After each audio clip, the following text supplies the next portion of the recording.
Leo opened his laptop at 9:14 a.m. to send one email. 3 sentences. He could see the recipient's name. He knew exactly what to say. It is now 10:01 a.m. He has 12 tabs open. He's halfway through a Wikipedia article about the history of paper clips. He's checked his phone 9 times. He opened the fridge once for a reason he can't remember.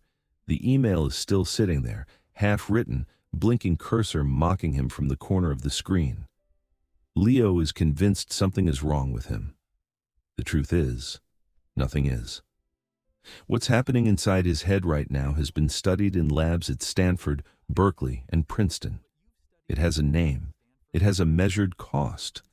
And it's happening inside almost every focused brain on the planet at this exact moment. In the next 7 minutes, you'll see exactly why your focus collapses around the 10-minute mark, what your brain is secretly doing instead, and a 3-part fix that costs nothing and works in about 2 weeks. But to understand what's happening to Leo, we need to look at something happening half an inch behind his forehead. A war he doesn't even know he's fighting. Behind Leo's eyes, in a region called the prefrontal cortex, 2 networks are fighting for control of his attention right now. They've been fighting since the day he was born. They will fight until the day he dies. The first network is called the dorsal attention network. This is the focused one, the goal-directed one, the part that says, "We are writing an email and the world doesn't exist." When this network is in charge, Leo feels sharp. He feels like himself. The second network is called the default mode network. This is everything else. Memories, daydreams, what's for lunch? Why his cousin acted weird at that wedding in 2019? The future, the past. A song he hasn't thought about since 2014 that just popped into his head for no reason. Here is the cruel design choice the human brain made. These 2 networks cannot run at full power at the same time. When one rises, the other falls. They take turns, like a seesaw that never sits still. For the first 8 minutes of writing the email, Leo's dorsal network is winning. Then, somewhere around minute 10, the dorsal network starts to tire. Not because Leo is weak, because focused attention is metabolically expensive. It burns glucose, it uses oxygen, it cannot run forever by design. The default mode network sees the opening, and it pushes back up. That is the exact moment Leo's hand starts moving toward his phone, before he has even consciously decided to pick it up. Leo tells himself he's just checking Instagram for 20 seconds. It is never 20 seconds. But that's not what costs him the day. What costs him the day is what happens when he comes back. A researcher at the University of California named Gloria Mark spent years studying this exact moment. She put participants in real workplaces, tracked their interruptions, and timed how long it took them to return to what they were originally doing. The number she found was 23 minutes and 15 seconds. Not 23 seconds, not 2 or 3 minutes, 23 minutes and 15 seconds on average to fully return to the cognitive state you were in before the interruption. Every quick check comes with a half-hour tail Leo never sees. There's a name for the thing that keeps him stuck in that tail. A Princeton researcher named Sophie Leroy called it attention residue. Part of his mind is still on Instagram even after he's closed the app. Part of him is in the comments section he just left, replaying the argument, decoding a passive-aggressive emoji, wondering if he should have said something different. His eyes are pointed at the email. The words don't quite make sense. The cursor blinks. He reads the same sentence 3 times. He still doesn't know what it says. This is why a day of 15 quick phone checks leaves Leo more exhausted than a day of 3 deep focused hours.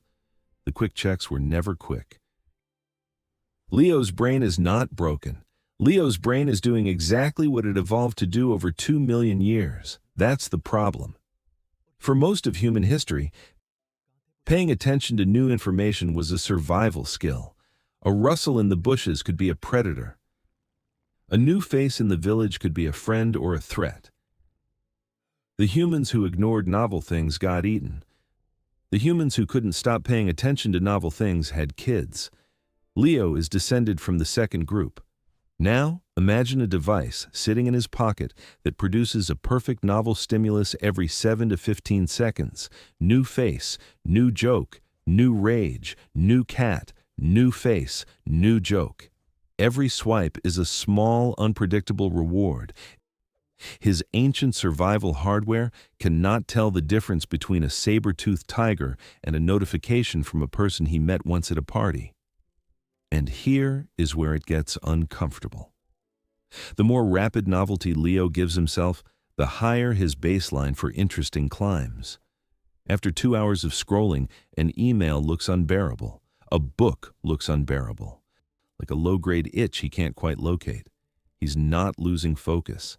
His focus is being recalibrated, one swipe at a time, against him. Boring is dangerous now. The phone is safe. Last Tuesday, Leo tried to read a book. He used to read books. In college, he'd disappear into novels for 3 or 4 hours at a time. He'd forget to eat. He'd miss class.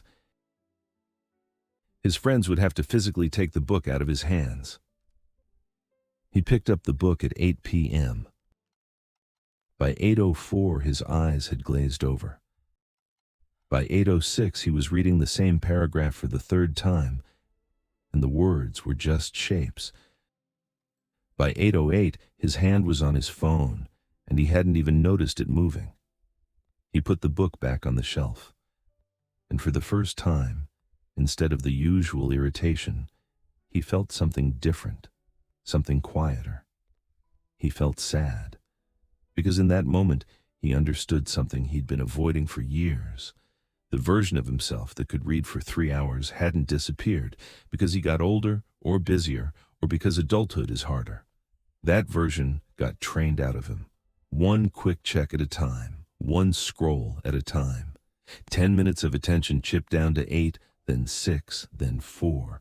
Over years he hadn't been counting. He'd been outsourcing his focus to apps that profited from him not having any.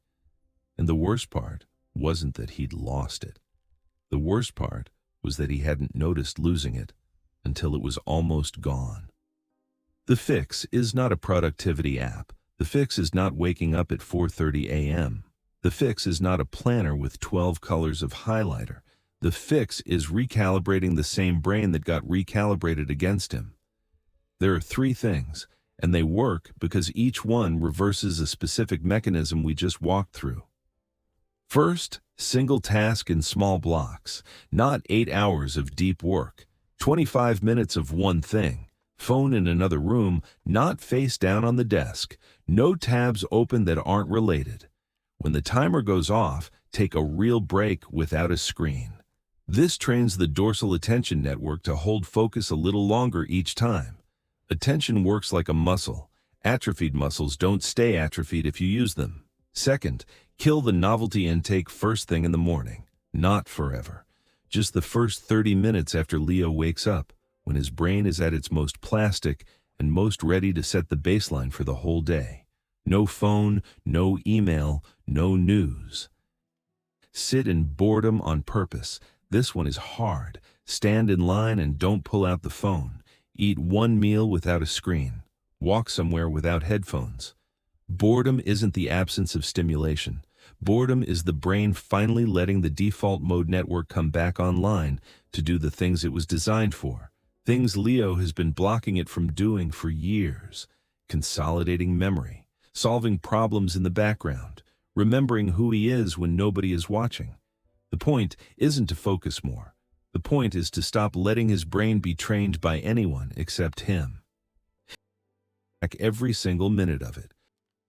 Try one 30-minute focus block tomorrow. Phone in another room. One task. See what happens.